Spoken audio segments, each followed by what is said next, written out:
Assalamualaikum warahmatullahi wabarakatuh. Alhamdulillah teman-teman, kita sudah berdiskusi tentang kuis pengantar untuk Islamisasi pendidikan ya. Jadi tadi kita juga sudah mengambil kesimpulan masing-masing bahwa ternyata tujuan pendidikan tuh memang harus untuk memancing kita untuk berpikir. Nah, kalau kita guru berarti kita harus memancing murid kita untuk berpikir, karena itulah tugas kita hidup nih, memang kita harus selalu berpikir dan itu harus dilatih. Nah, untuk soal yang kuis yang pertama dan kedua ya. Yang pertama itu, Islam bukanlah agama yang paling benar. Setujukah Anda dengan pernyataan ini? Jawabannya adalah tidak ya. Tidak setuju. Nah, karena kalimatnya saja sudah rancu. Karena kita memang harus menyadari Islam itu adalah agama yang benar. Nah, kalau Islam agama yang paling benar, berarti ada agama yang benar selain Islam. Nah, jadi pernyataannya itu memang harus kita cerna betul ya. Itu yang pertama. Yang kedua, Jepang lebih Islami daripada Saudi Arabia. Setujukah kita dengan pernyataan di atas? Nah, tentu yang pertama harus kita perbaiki dulu mindset kita tentang Islami itu sendiri. Nah, untuk menyatakan sesuatu dikatakan Islam itu tentu ada syarat. Nah, Jepang sudah jelas dia tidak memenuhi syarat sebagai negara Islam. Kenapa? Karena mayoritas penduduknya bukan Muslim. Bisa jadi di sana memang mereka sudah menerapkan nilai-nilai Islam itu sendiri. Tapi kalau kita orang Muslim mengatakan, wah ternyata Jepang tuh lebih Islami ya, mungkin ada yang salah dengan proses berpikir kita, karena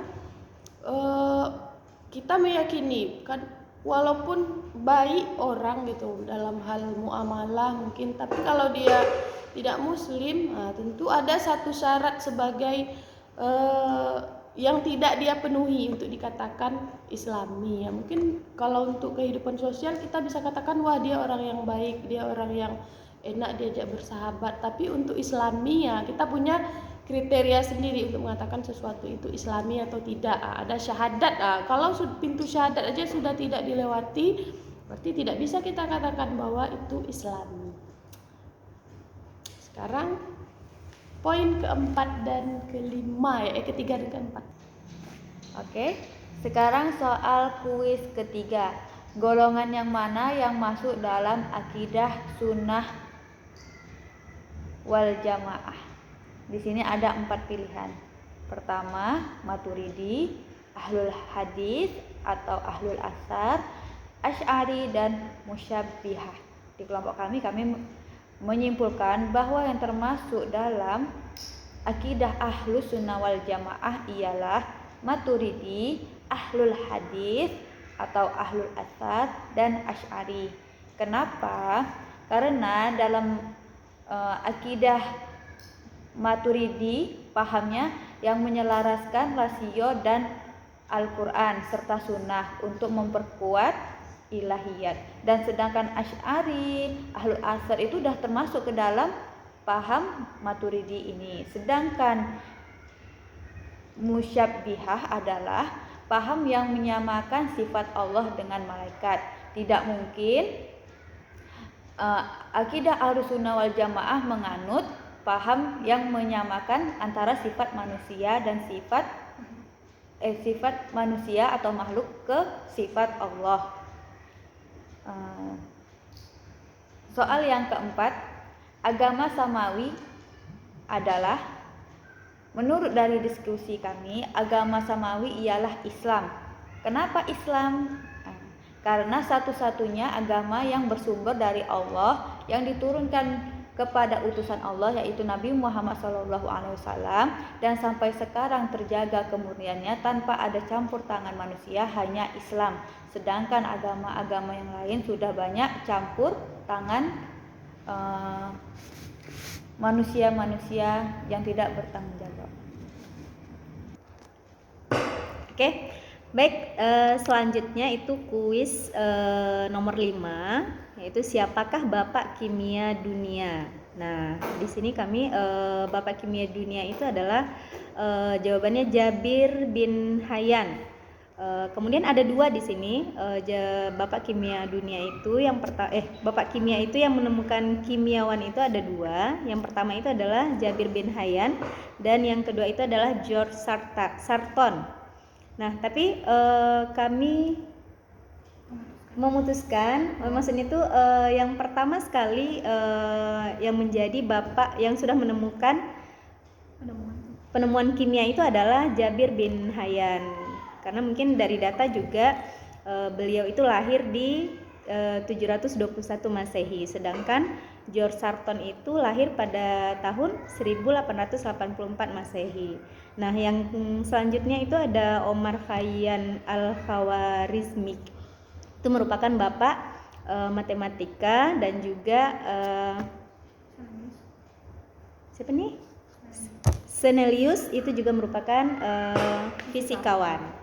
Oke, selanjutnya yang keenam, kuis yang keenam, siapakah tokoh pendiri NKRI? Nah, di sini ada 4 nama yang disebutkan. Yang pertama itu adalah Abdul Halim, kemudian Ki Haji Ahmad Sanusi, kemudian Ki Haji Wahid Hashim, dan juga yang keempat itu adalah Ki Haji Muhammad Nasir. Nah, tokoh dari pendiri NKRI yaitu adalah keempat-empatnya ini. Karena Abdul Halim ini itu merupakan anggota dari BPUPKI juga. Kemudian Ki Haji Ahmad Sanusi juga merupakan anggota dari BPUPKI.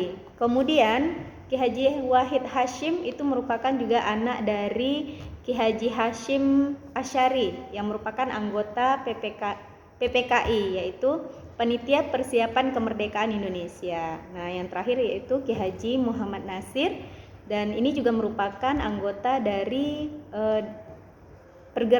tokoh pergerakan nasional. Nah, mungkin itu jawaban kami dari pertanyaan nomor 6. Berikutnya untuk soal kuis nomor 7, pertanyaannya adalah konsep apa saja yang bersesuaian dengan ajaran Rasulullah SAW.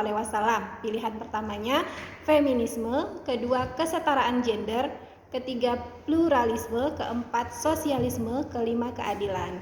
Kami memutuskan bahwa konsep yang bersesuaian dengan ajaran Rasulullah SAW ada satu, yaitu konsep keadilan, ya. Kenapa? Karena konsep tentang keadilan ini ada di dalam Al-Quran, kemudian ada di dalam hadis juga. Allah perintahkan kita untuk berlaku adil, ya. Berlaku adil itu dekat dengan takwa. Sedangkan konsep-konsep lainnya seperti feminisme itu sangat tidak bersesuaian dengan ajaran Rasulullah SAW, ya. Rasulullah memang memuliakan kaum perempuan, tapi tidak mengutamakan gender yang satu dibandingkan dengan gender lainnya. Di hadapan Islam, orang yang paling mulia adalah orang yang bertakwa kepada Allah Subhanahu wa Ta'ala, apapun gendernya. Yang kedua, kesetaraan gender. Di dalam Islam, masing-masing gender itu punya perannya masing-masing, jadi tidak bisa disamakan. Laki-laki sebagai pemimpin, wanita adalah bisa jadi orang yang dipimpin, pemimpin juga di rumahnya, seperti itu. Jadi masing-masing punya tugasnya sendiri, masing-masing adalah pemimpin.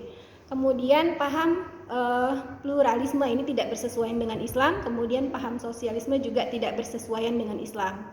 Untuk soal nomor 8, berapakah 1/2 ditambah 3/4? Jangan ketawa, karena ini memang kita wajib tahu, ya, sebagai seorang muslim. Jadi tidak ada dikotomi ilmu, jadi semua ilmu itu adalah milik kita, milik orang Islam, seperti itu. Jadi kita juga harus menguasai ilmu matematika ini. 1/2 ditambah 3/4 hasilnya adalah 5/4. Itu mungkin dari kami kelompok 8 hasil diskusi kami. Mohon jangan ditanggapi secara berlebihan karena ini hasil diskusi dan pemikiran kami. Semoga ini bermanfaat. Allahu a'lam bishawab. Assalamualaikum warahmatullahi wabarakatuh. Waalaikumsalam.